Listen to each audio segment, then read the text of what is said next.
سلام دوستان عزیز، خدمت شما هستم با مبحث دیگری از ریاضیات.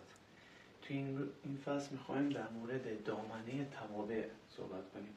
دامنه توابع از اهمیت خیلی زیادی برخورداره. همونطور که میدونید هم توی امتحانا و هم توی کنکور به صورت مستقیم و یا غیر مستقیم از دامنه توابع امکانش هست که سوال بیارن. میخوایم دامنه یک تابع رو ببینیم چجوری باید به دست بیاریم. دامنه تابع رو کلاً به 3 صورت، یا به صورت زوج مرتب، یا به صورت نمودار و یا به صورت ضابطه یک تابع میخوایم به دست بیاریم. ببینید تو هر کدوم از این روش‌ها دامنه یا اون محدوده x ها رو چجوری باید به دست بیاریم. ابتدا به صورت زوج مرتب. وقتی که یه تابعی رو به ما میدن که به صورت زوج مرتبه، باید اون x ها یعنی مؤلفه های اول تابع رو در نظر بگیریم. اون x ها یا مؤلفه اول تابع توی هر زوج مرتب میشه دامنه تابع. به صورت مثال بخوایم بزنیم، مثلا تابع f برابر با زوج مرتب 1 و 2، 2 و 3، 3 و 4 و مثلا 4 و 5. این یه تابع f که به صورت زوج مرتب تعریف شده. دامنه f رو بخوایم به دست بیاریم، مجموعه مؤلفه های اول یعنی x های هر زوج مرتب، ما دامنه تابع رو میتونیم به دست بیاریم. f دامنه f یه f برابر است با مؤلفه های اول زوج مرتب 1، 2، 3 و 4. مؤلفه های زوج مرتب، این میشه دامنه تابع f. پس وقتی که به صورت زوج مرتب باشه، کافیه فقط مؤلفه های x رو ما در نظر بگیریم، میشه دامنه تابع یا همون محدوده‌ای که برای یک تابع تعریف میشه. ورودی های یک تابع رو بهش میگن دامنه تابع. خب در قسمت دوم میخوام ببینیم که وقتی یه تابع رو به صورت یک نمودار بهمون میدن، چجوری باید دامنه‌اشو پیدا کنیم، چجوری باید اون محدودش رو پیدا کنیم. مثلا یه نموداری رو به ما دادن، میخوام ببینیم اون محدوده x ها چجوری به دست میاد.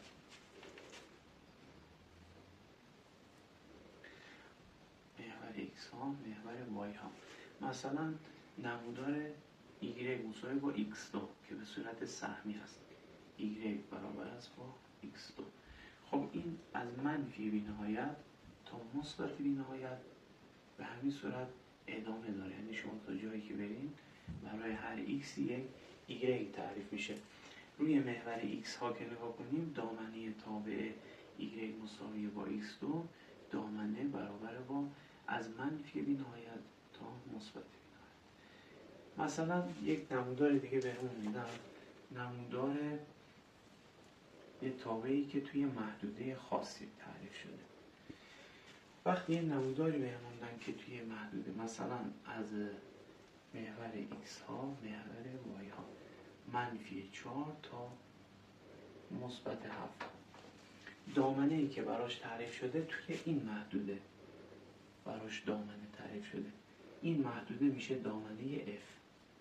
دامنه f برابر است با از منفی 4 که خود منفی 4 هم هست، از منفی 4 بسته تا مثبت 7. مثبت 7 بسته. این میشه دامنه تابع. پس منظور از دامنه تابع روی نمودار همون محدوده ای از نموداری که توی راستای x براش تعریف شده. حالا یه سری نوبت بعضی وقتا توی نمودار هست به صورت توخالیه. مثلا اینجا یه ناپیوستگی داره، توخالیه.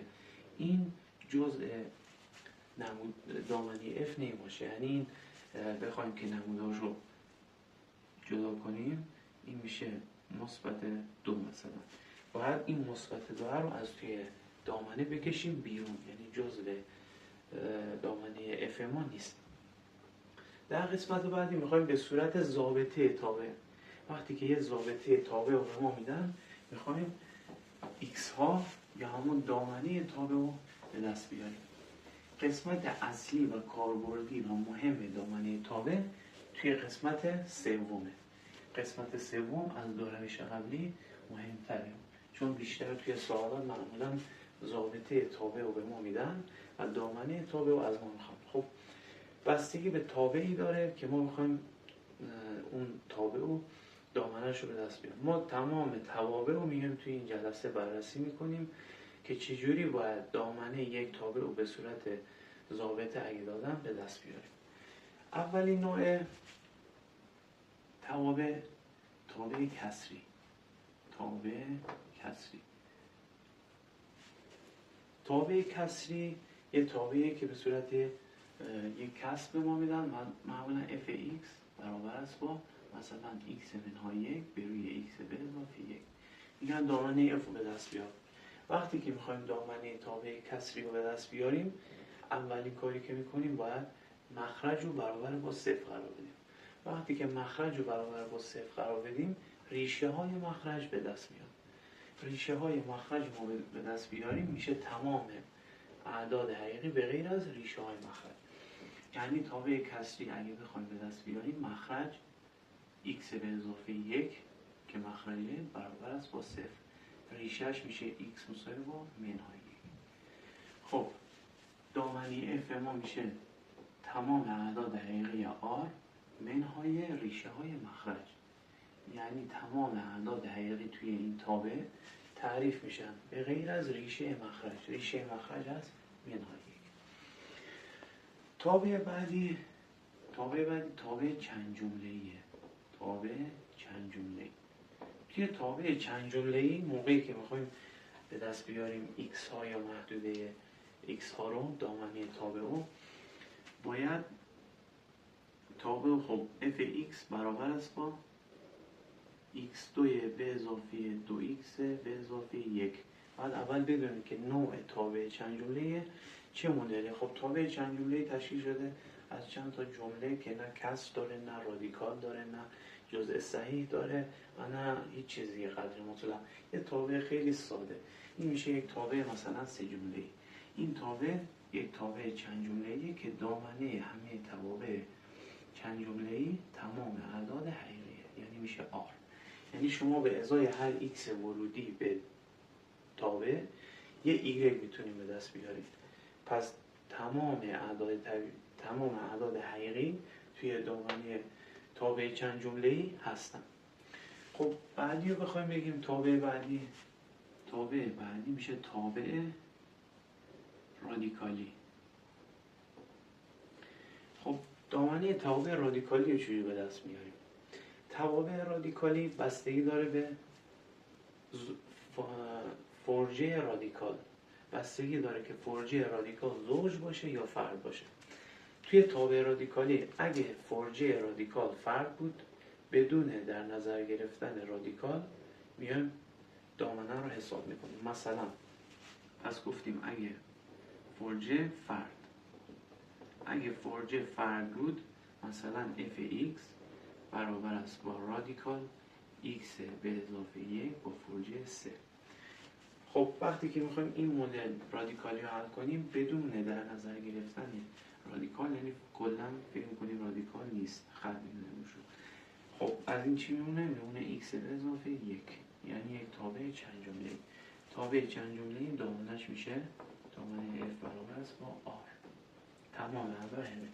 پس موقعی که فرجه رادیکال فرد بود، بدون در نظر گرفتن رادیکال و فرجه میایم دامنه تابع رو به دست میاریم.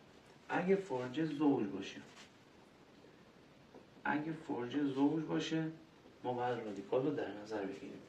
اگه فرجه زوج باشه باید بیایم زیر رادیکال رو fx برابر است با رادیکال همون x به اضافه 1. کافیه که فقط معادله زیر رادیکال رو به ازای یک fx مثبت، یعنی بزرگتر مساوی با 0 قرار بدیم، ریشه هاش به دست میاد، اون دامنش به دست میاد. پس کافیه که بیایم زیر رادیکال رو x به اضافه 1 رو بزرگتر مساوی با 0 قرار بدیم. اینو که حلش کنیم x بزرگتر مساوی با منهای 1، دامنه تابع به دست میاد. یعنی دامنش میشه دامنه f برابر است با بزرگتر مساوی با منهای 1، یعنی از منهای 1 بسته تا مثبت بی‌نهایت. این میشه دامنه تابع F. خب تا اینجا پس اومدیم توابع کسری، توابع چند جمله‌ای و توابع رادیکالی رو توضیح دادیم که خلاصه بار بخوام بگم توابع کسری میشه همه ریشه ها، همه اعداد حقیقی به جز ریشه های مخرج. توابع چند جمله‌ای میشه R، یعنی همه اعداد حقیقی. توابع رادیکالی اگه فرد بود بدون در نظر گرفتن رادیکال، اگه زوج بود معادله زیر رادیکال رو بزرگتر مساوی با 0 قرار میدیم و معادله رو حل میکنیم. ما توابع بعدی که میخوام در موردش توضیح بدم توابع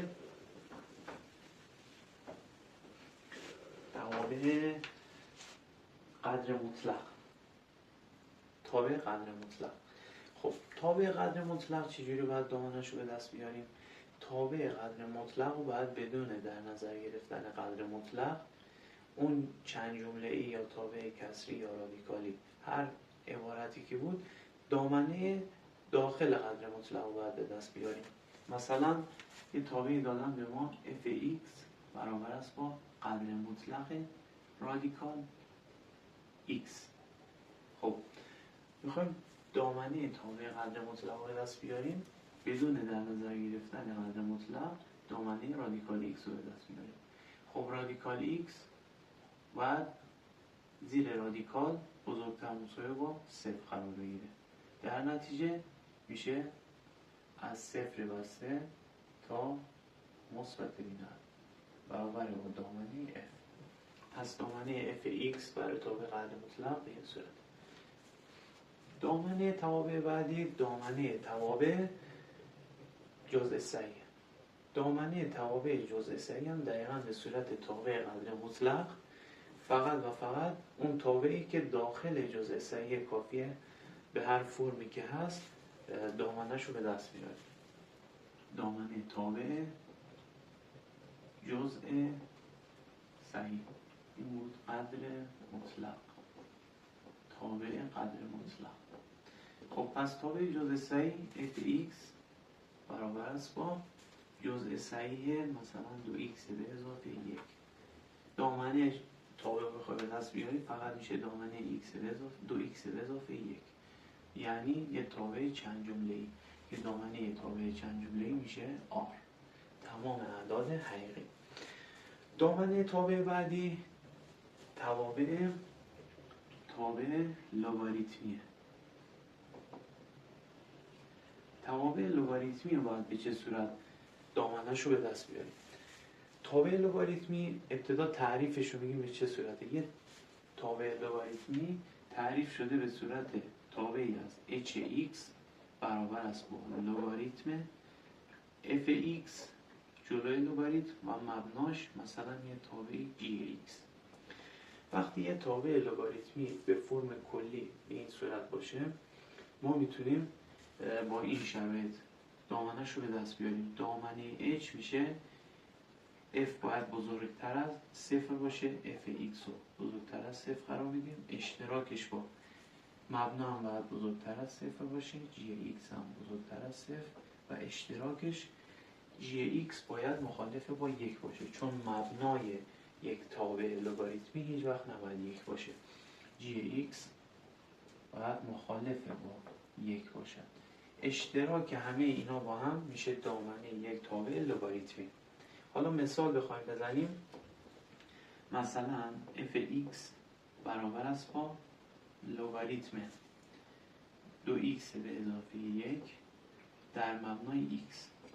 وقتی بخوایم اینو دامنش رو به دست بیاریم باید تمام این اشتراکات رو در نظر بگیریم. خب اولیش گفته عبارت جلوی لگاریتم باید تابع جلوی لگاریتم 2x به اضافه 1 بزرگتر از 0 باشه، یعنی در نتیجه اینو باید حلش کنیم، میشه x های بزرگتر از منفی 1 2. x باید بزرگتر از 0 باشه، پس این هم که خودش میشه x بزرگتر از 0 و همچنین یه اشتراک دیگه هم هست، x باید مخالف با 1 باشه. خب بین همه اینا باید اشتراک بگیریم، بین این مورد و این مورد. اینا رو وقتی بخوایم اشتراک بگیریم بهترین راهش اینه که بیایم روی یه نموداری مثل محور x روی یه محوری مثل محور x قسمتی که با هم نقاط مشترک دارن علامت بزنیم. اون قسمت میشه دامنه تابع. گفته خب x های مخالف با یک، این اگه صفر باشه این مثبت یک، یه تو خالی بقیهش میشه x های مخالف با یک.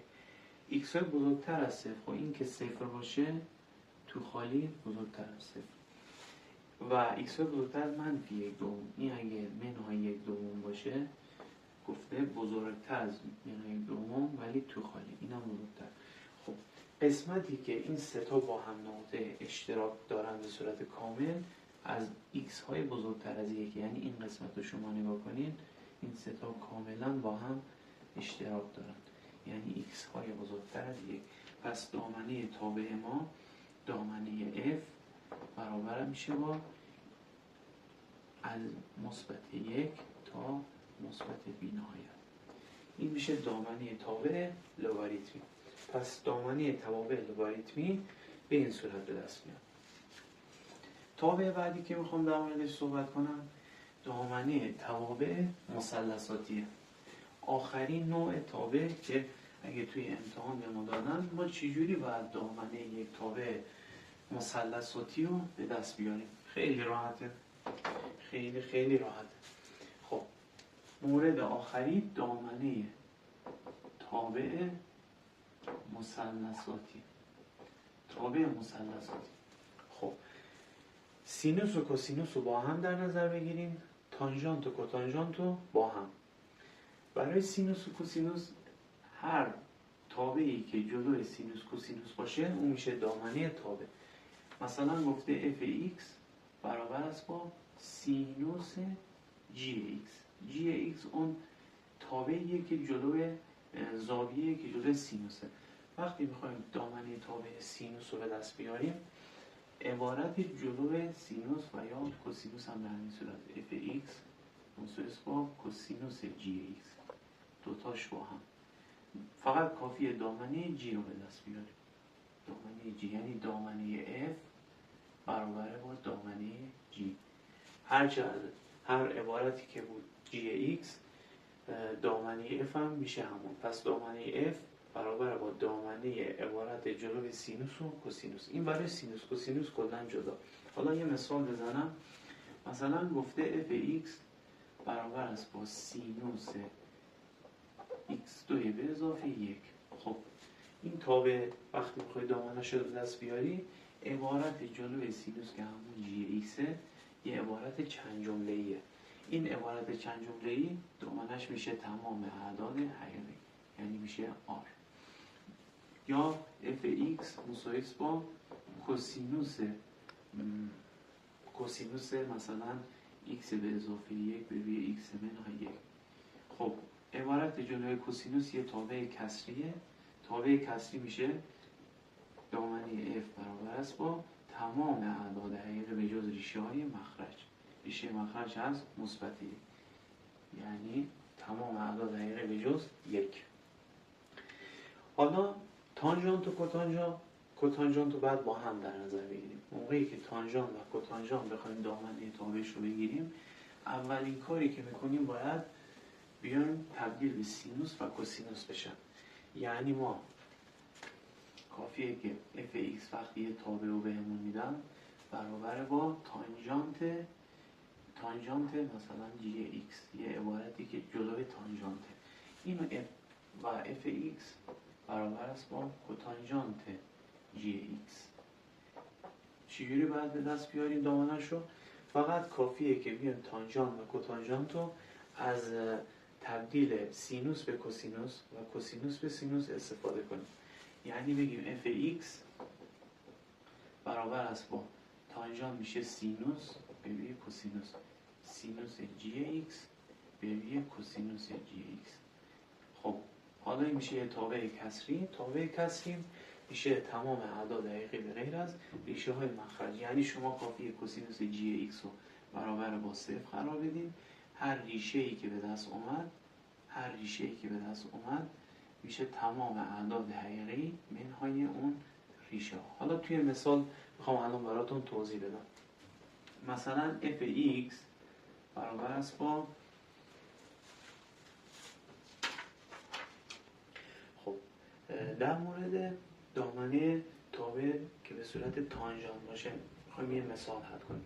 f(x) برابر با تانژانت x به اضافه 1.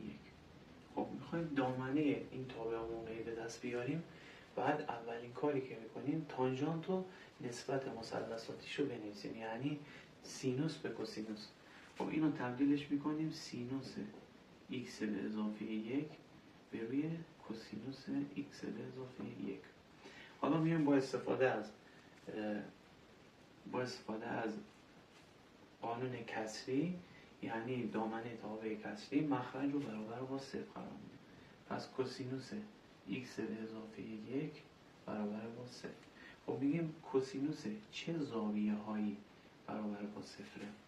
اون زاویه هایی که برابر با 0 کوسینوسش، این یه معادله مثلثاتی. خودتون میدونید که یه معادله مثلثاتی برای کوسینوس جوابهای کلیش هست به صورت این x به اضافه 1 برابر است با 2 کا پی به اضافه منهای آلفا. آلفا اون زاویه مد نظر ما. کوسینوس چه زاویه میشه 0؟ کوسینوس 90 درجه، یعنی پی دوم میشه 0. حالا x به اضافه 1 زاویه ما برابر است با 2 کا پی به اضافه منهای پی دوم، یعنی 90 درجه. خب کافیه که x رو به صورت تنها به دست بیاریم. x میشه 2 کا پی به اضافه منهای پی دوم منهای 1. پی دوم منهای 1. پس این شد جوابهای کلی یک معادله مثلثاتی که توی این کا یک عددی جزء اعداد صحیح، کا عضو زده. ما اگه به کا بیم عدد صحیح بدیم، اون جوابها یعنی زاویه هایی که توی این معادله صدا میکنه به دست میاد. حالا ما x مونو که ریشه مخرجه به دست آوردیم. موقعی که x مون ریشه مخرج به دست اومد، پس دامنه f برابر است با تمام اعداد حقیقی به غیر از ریشه مخرج، یعنی 2 کا پی به اضافه منهای پی دوم به منهای 1. این میشه دامنه تابع f. امیدوارم از این ویدیو خوشتون اومده باشه و اگه مفید بود براتون از ما حمایت کنید. خیلی ممنون. تا برنامه بعد. خدا